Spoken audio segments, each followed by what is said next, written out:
പശ്ചിമേഷ്യയിൽ അതിശക്തമായുള്ള യുദ്ധം തുടരുകയാണ്. ആണവ കേന്ദ്രങ്ങൾ ലക്ഷ്യമിട്ടും ആക്രമണം നടക്കുന്നുണ്ട്. മധ്യ ഇറാനിലെ ആണവ കേന്ദ്രത്തിന് സമീപം ഉഗ്രസ്ഫോടന ശബ്ദം കേട്ടുവെന്ന് റിപ്പോർട്ടുകളുണ്ട്. എന്നാൽ ആണവ ചോർച്ച സാധ്യത IAEA തള്ളി. ഗൾഫ് മേഖല ലക്ഷ്യമിട്ടും ആക്രമണം നടത്തുകയാണ്. ഒമാനിൽ എണ്ണ ടാങ്കറിന് നേരെ നടന്ന ആക്രമണത്തിൽ ഇന്ത്യക്കാരൻ കൊല്ലപ്പെട്ടു. അതിനിടെ കഴിഞ്ഞ ദിവസം നടന്ന ആക്രമണത്തിനിടെ പരിക്കേറ്റ അയത്തുള്ള അലി ഖമനേയുടെ ഭാര്യയും മരിച്ചു. യുദ്ധത്തിൽ ഇസ്രായേലിന് നൽകുന്ന പിന്തുണയ്ക്ക് ഇസ്രായേൽ പ്രധാനമന്ത്രി Benjamin Netanyahu US president Donald ട്രംപിന് നന്ദി അറിയിച്ചു. പ്രധാനമന്ത്രി നരേന്ദ്രമോദി നൽകുന്ന പിന്തുണയ്ക്കും നെതന്യാഹു നന്ദി പറഞ്ഞു. വിവരങ്ങളുമായി മനു ഭാരത് ചേരുന്നു ന്യൂസ് ഡെസ്കിൽ നിന്ന്. മനു, യുദ്ധം അങ്ങനെ തുടരുകയാണ്. സമാധാനം അകലെ എന്ന് വേണമോ ഈ സമയം പറയാൻ? എൽദോ, നമ്മൾ നേരത്തെ ഈ നതാൻസ് ആണവ കേന്ദ്രത്തിന് നേരെ ഒരു ആക്രമണം നടന്നതിനെ സംബന്ധിച്ചുള്ള വിവരം പ്രേക്ഷകർക്ക് നൽകിയിരുന്നു. അത് ഇൻ്റർനാഷണൽ ആറ്റോമിക് എനർജി ഏജൻസി അത് വളരെ ഗൗരവത്തോടുകൂടി എടുക്കുകയും അവർ വിയന്നയിൽ അടിയന്തര യോഗം ചേരുകയും ചെയ്ത ഒരു സാഹചര്യം ഉണ്ടായിരുന്നു. ഇപ്പോൾ രണ്ടാമത്തെ ആണവ കേന്ദ്രത്തിന് നേരെയും ആക്രമണം നടന്നു എന്ന വിവരങ്ങളാണ് പുറത്തു വരുന്നത്. ഇത്തവണ മധ്യ ഇറാനിലെ ഇഷ്ഫഹാൻ എന്ന നഗരത്തിന് സമീപത്തുള്ള ആണവ കേന്ദ്രത്തിലാണ് ആക്രമണം നടന്നത്. അവിടെ വലിയ ശബ്ദം കേട്ടു. പക്ഷേ നേരത്തെ സൂചിപ്പിച്ചതുപോലെ ആണവ ചോർച്ച ഉണ്ടായിട്ടുണ്ടോ എന്ന് വ്യക്തമല്ല. അതേസമയം നതാൻസിൽ ആണവ ചോർച്ചയ്ക്കുള്ള സാധ്യത ഉണ്ട് എന്നൊക്കെയുള്ള തരത്തിൽ വിവരങ്ങൾ പുറത്തു വന്നിരുന്നു. എന്നാലും അതോടൊപ്പം തന്നെ ആറ്റോമിക് എനർജി ഏജൻസി ഇത് ഗൗരവത്തോടെ എടുക്കണം എന്നുള്ള നിർദ്ദേശങ്ങൾ നൽകുകയും ചെയ്തതിന് ശേഷം ഇതാ തുടർച്ചയായി രണ്ടാമത്തെ തവണയും ഈ ഇഷ്ഫാൻ അവിടെ ആണവ കേന്ദ്രത്തിന് നേരെ ആക്രമണം നടന്നിരിക്കുന്നു. അത് വലിയ രൂക്ഷമായ പ്രത്യാഘാതങ്ങൾ ഉണ്ടാക്കും എന്ന കാര്യത്തിൽ സംശയമില്ല എന്ന് ഈ രംഗത്തുള്ള എല്ലാ വിദഗ്ധരും പറയുന്നു. ആയിരക്കണക്കിന് മനുഷ്യരെ പെട്ടെന്ന് അവിടെ നിന്ന് മാറ്റിപ്പാർപ്പിക്കേണ്ട സാഹചര്യം വരും ഏതെങ്കിലും തരത്തിൽ ആണവ ചോർച്ച കണ്ടെത്തിയാൽ. അതുകൊണ്ട് ഇത്തരം പ്രദേശങ്ങളിലേക്ക് ആക്രമണം നടത്തുമ്പോൾ കനത്ത സംയമനം പാലിക്കണം എന്ന് ഉള്ള നിർദ്ദേശങ്ങൾ ഈ അന്താരാഷ്ട്ര സമൂഹം നൽകുമ്പോഴാണ് അത് അവഗണിച്ചുള്ള ഈ തുടരെയുള്ള ആക്രമണം എന്നതുകൂടി ഇവിടെ ശ്രദ്ധേയമാവുകയാണ്. ഏതായാലും വലിയ ആശങ്കയ്ക്ക് ഈ ആണവ കേന്ദ്രങ്ങളിലേക്ക് നടക്കുന്ന ആക്രമണം വലിയ ആശങ്കയിലേക്കാണ് കാര്യങ്ങൾ എത്തിക്കുന്നത്. ബ്രിട്ടീഷ് പ്രധാനമന്ത്രി ഇപ്പോൾ അദ്ദേഹത്തിൻ്റെ ഒരു പ്രസ്താവന വന്നിരിക്കുന്നു. ഈ ഇറാനിലെ പരമോന്നത നേതാവിനെ കൊല ചെയ്യപ്പെട്ടത് അത് ഒരു റെക്ലെസ് മാനറിലായിപ്പോയി. അത് ഈ ഖമനേയിയുടെ മരണം ഇറാനിൽ നിന്നുള്ള ആക്രമണങ്ങൾ അവസാനിപ്പിക്കില്ല എന്ന ഒരു അപായ സൂചന കൂടി ബ്രിട്ടീഷ് പ്രധാനമന്ത്രി നൽകുകയാണ്. അതോടൊപ്പം തന്നെ ഈ ട്രംപ് പറയുന്നത് 49 ഇറാൻ നേതാക്കളെ പലതരത്തിൽ വധിക്കാൻ കഴിഞ്ഞു എന്ന ഒരു കണക്ക് ട്രംപ് പുറത്തുവിടുന്നു. ട്രംപ് പറയുന്നത് ഒരു വലിയ യുദ്ധ തരംഗം തന്നെ സൃഷ്ടിക്കും എന്നാണ് പറയുന്നത്. വലിയ ഭീമാകാരമായ സൈനിക നടപടിയാണ് ഇറാനുമേൽ നടക്കാൻ പോകുന്നത് എന്ന് ട്രംപ് വ്യക്തമാക്കുന്നു. CNN നൽകിയ അഭിമുഖത്തിലാണ് ട്രംപ് ഇക്കാര്യങ്ങളൊക്കെ വ്യക്തമാക്കുന്നത്.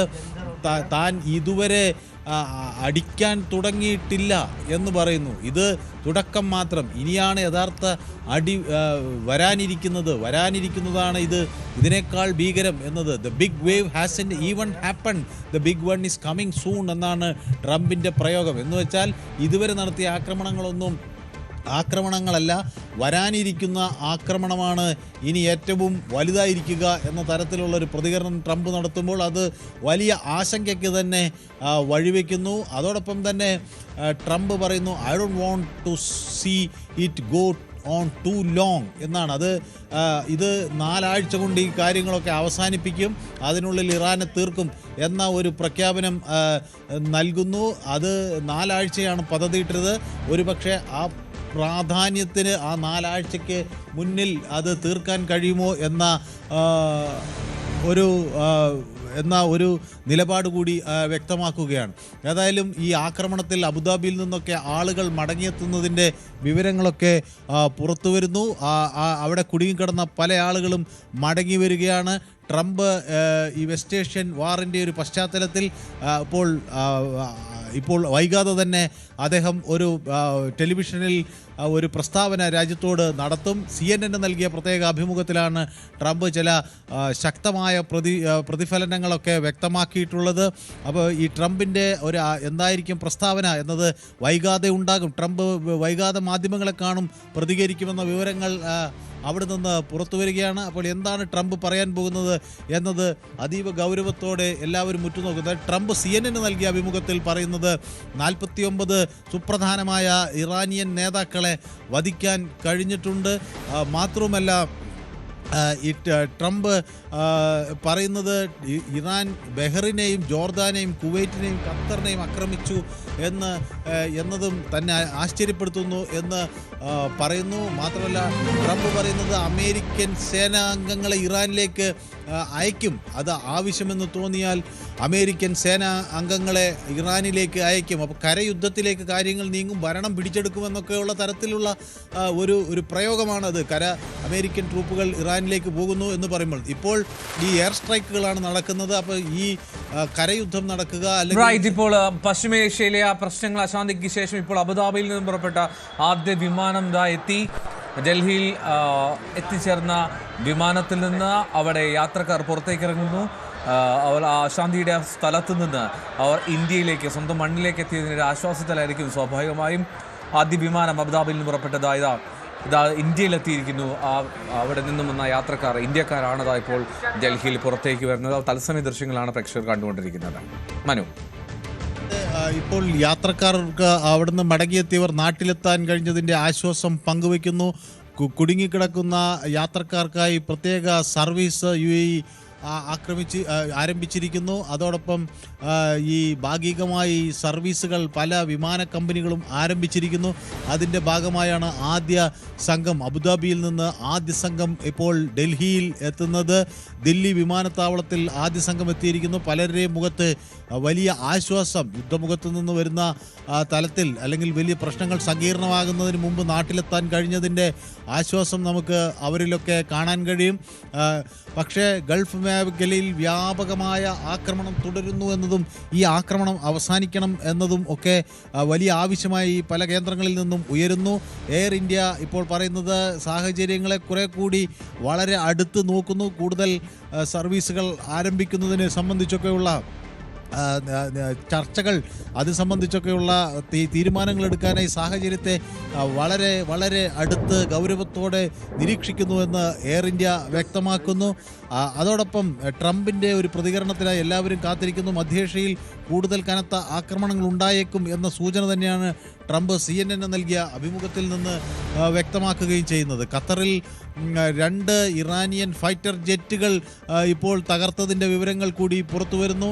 ഖത്തർ പ്രതിരോധ മന്ത്രിയാണ് ഇത് വ്യക്തമാക്കുന്നത്. നേവൽ എയർ ഡിഫൻസ് സിസ്റ്റങ്ങൾ 2 ബാലിസ്റ്റിക് മിസൈലുകൾ ഇൻ്റർസെപ്റ്റ് ചെയ്തു, 5 ഇറാനിയൻ ഡ്രോണുകൾ ഇൻ്റർസെപ്റ്റ് ചെയ്തു എന്നൊക്കെയുള്ള വിവരങ്ങൾ നൽകുന്നു. അതോടൊപ്പം തന്നെ 2 ഫൈറ്റർ ജെറ്റ് എയർക്രാഫ്റ്റുകൾ വെടിവെച്ച് താഴെയിടാൻ ഖത്തറിന് കഴിഞ്ഞതായി ഖത്തർ വിദേശകാര്യമന്ത്രി വ്യക്തമാക്കുകയും ചെയ്യുന്നു. അങ്ങനെ സങ്കീർണമായ സാഹചര്യങ്ങളിലേക്കാണ് ഈ യുദ്ധം നീങ്ങുന്നത്. ഇത് അവസാനിക്കുന്ന സൂചനകളല്ല. എത്രയും പെട്ടെന്ന് ആളുകൾ ഇവാക്യുവേറ്റ് ചെയ്യാനുള്ള നീക്കങ്ങളാണ് പ്രധാനമായും നടക്കുന്നത്.